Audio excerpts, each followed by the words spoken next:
हमारे रोजमर्रा के जीवन में समय की कीमत को अक्सर नजरअंदाज कर दिया जाता है।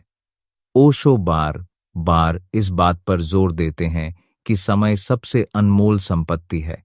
क्या आप समझा सकते हैं कि ओशो के अनुसार समय का सही अर्थ क्या है? बिल्कुल। ओशो का मानना है कि समय सिर्फ घड़ी की सुइयों का नाम नहीं, बल्कि हमारे जीवन का सार है। वे कहते हैं, समय को गंवाना यानी जीवन को गंवाना। उनके लिए हर पल में उपस्थित रहना, उसी क्षण में जीना, यही समय का सही उपयोग है। यह विचार पश्चिमी टाइम मैनेजमेंट से काफी अलग है, जिसमें उत्पादकता और लक्ष्य पूर्ति पर जोर होता है। ओशो का दृष्टिकोण इससे कैसे अलग है? सटीक सवाल है। ओशो के लिए समय कोई संसाधन नहीं जिसे बस योजनाबद्ध तरीके से खर्च किया जाए। वे इसे जीवन के अनुभव का माध्यम मानते हैं। उनका कहना है कि अगर आप हर पल को पूरी सजगता से जिएंगे तो वही सबसे बड़ा सदुपयोग है, भले ही आप कुछ उत्पादक न करें। ओशो सजगता पर जोर देते हैं। क्या आप स्पष्ट कर सकते हैं कि सजगता का समय के सदुपयोग से क्या संबंध है? ओशो के अनुसार सजगता यानी माइंडफुलनेस, यानी हर क्षण में पूरी तरह जागरूक रहना। उदाहरण के लिए, अगर आप खाना खा रहे हैं और मन कहीं और है तो वह समय व्यर्थ गया। परंतु जब आप पूरी तरह स्वाद, गंध और अनुभूति में डूबे हैं तो हर सेकंड अर्थपूर्ण बन जाता है। आधुनिक जीवन में जहां ध्यान भटकाने वाले तत्व बहुत हैं, क्या ओशो के सुझाव व्यावहारिक लगते हैं? यह चुनौतीपूर्ण जरूर है, लेकिन ओशो कहते हैं कि छोटे छोटे अभ्यासों से सजगता विकसित की जा सकती है। जैसे हर घंटे अपनी सांस पर ध्यान देना, या मोबाइल इस्तेमाल करते वक्त खुद को टोकना कि क्या मैं सचमुच इसका उपयोग करना चाहता हूं। ये छोटे कदम समय के मूल्य को समझने में मददगार हैं। ओशो अपने प्रवचनों में समय के दुरुपयोग पर भी चर्चा करते हैं। उनके अनुसार आमतौर पर लोग समय क्यों गंवाते हैं और इसके क्या दुष्परिणाम होते हैं? ओशो के अनुसार लोग अपने अतीत की यादों या भविष्य की कल्पनाओं में उलझकर वर्तमान को खो देते हैं। इसी कारण वे समय का सदुपयोग नहीं कर पाते। इससे जीवन में असंतोष, तनाव और अधूरापन बढ़ जाता है। क्या आप कोई उदाहरण दे सकते हैं जिससे यह बात और स्पष्ट हो सके? मान लीजिए कोई व्यक्ति ऑफिस में बैठा है पर दिमाग में घर की चिंता है। उस समय न तो वह ऑफिस का काम पूरी तरह कर पा रहा है, न घर की समस्या सुलझा पा रहा है। परिणाम स्वरूप दोनों ही जगह समय और ऊर्जा का नुकसान होता है। अब हम चर्चा करें कि ओशो के विचारों से प्रेरित होकर आम व्यक्ति अपने जीवन में समय का सदुपयोग कैसे कर सकता है। क्या आप कुछ व्यावहारिक सुझाव दे सकते हैं? ओशो की सलाह है, दिन की शुरुआत ध्यान से करें ताकि मानसिक स्पष्टता बनी रहे। अपनी प्राथमिकताओं को पहचानें और अनावश्यक गतिविधियों को सीमित करें। वे यह भी कहते हैं कि जब भी कोई काम करें, पूरी तल्लीनता और आनंद के साथ करें ताकि हर क्षण सार्थक हो जाए।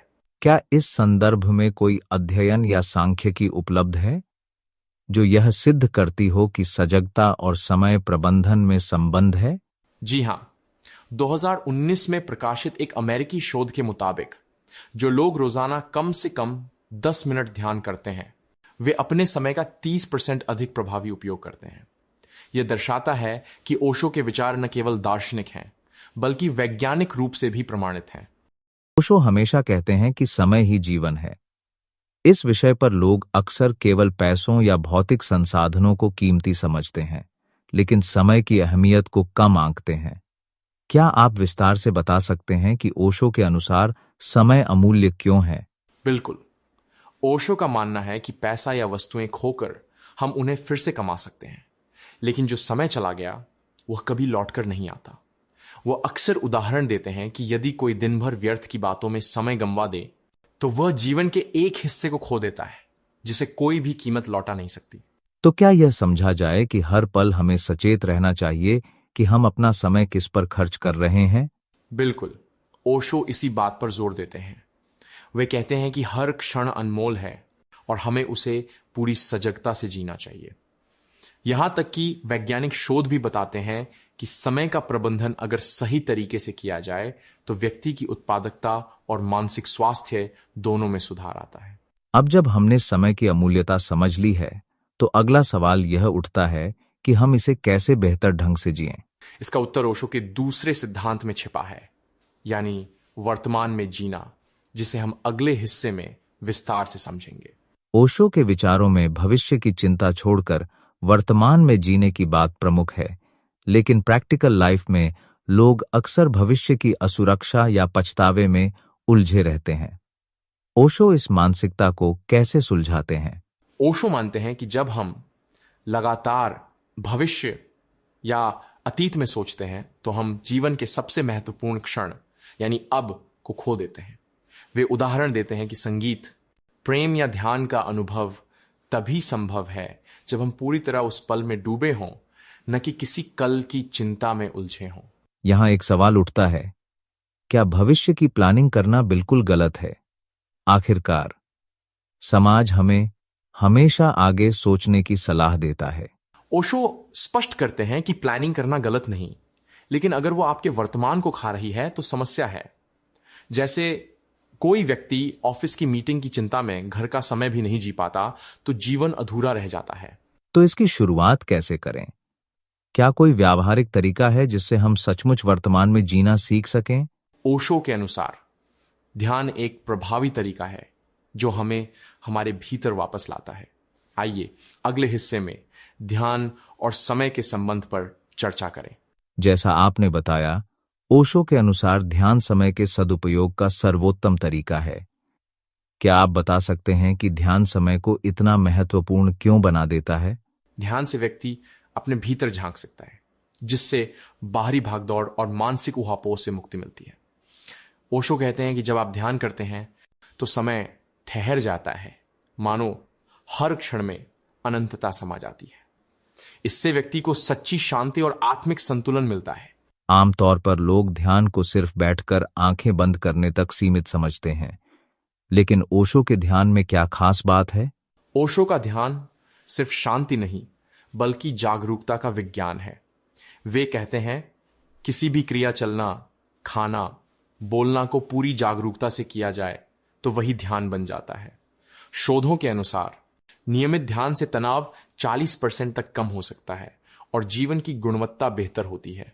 इसका अर्थ यह हुआ कि समय का सर्वोत्तम उपयोग केवल बाहरी उपलब्धियों में नहीं, बल्कि आंतरिक विकास में है। बिल्कुल, और यही ओशो की क्रांति है कि समय को साध कर हम न सिर्फ जीवन को, बल्कि मृत्यु के भय को भी पार कर सकते हैं। इसी सोच को आगे बढ़ाते हुए वे समाज और परंपरा द्वारा थोपे गए समय के नियंत्रण पर भी सवाल उठाते हैं। ओशो बार बार कहते हैं कि समाज या परिवार के अनुसार समय न गंवाओ। यह विचार थोड़ा विद्रोही लगता है। क्या इसका अर्थ स्वार्थपरकता है? ओशो का मंतव्य स्वार्थ नहीं, बल्कि आत्म खोज है।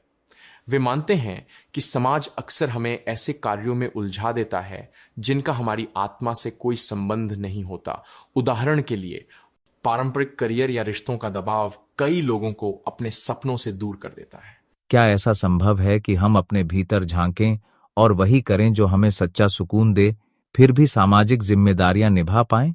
ओशो तो यही कहते हैं, संतुलन खोजो, अपने भीतर की आवाज सुनो, लेकिन सामाजिक जीवन में भी सजग रहो। जैसे कोई कलाकार अगर बैंक की नौकरी के दबाव में पेंटिंग छोड़ दे, तो वह समय की बर्बादी होगी। इस संदर्भ में क्या आप कोई ऐसा उदाहरण या केस शेयर कर सकते हैं जिसमें किसी ने ओशो के विचार को अपनाकर जीवन में बड़ा बदलाव किया हो? अनेक युवाओं ने ओशो की शिक्षाओं को अपनाकर पारंपरिक करियर छोड़कर ध्यान, संगीत या सेवा का रास्ता चुना है। शोध बताते हैं कि ऐसे लोग जीवन में अधिक संतुष्ट और मानसिक रूप से स्वस्थ पाए गए हैं। यही ओशो की सीख है, वर्तमान को जीकर समय को जीतना।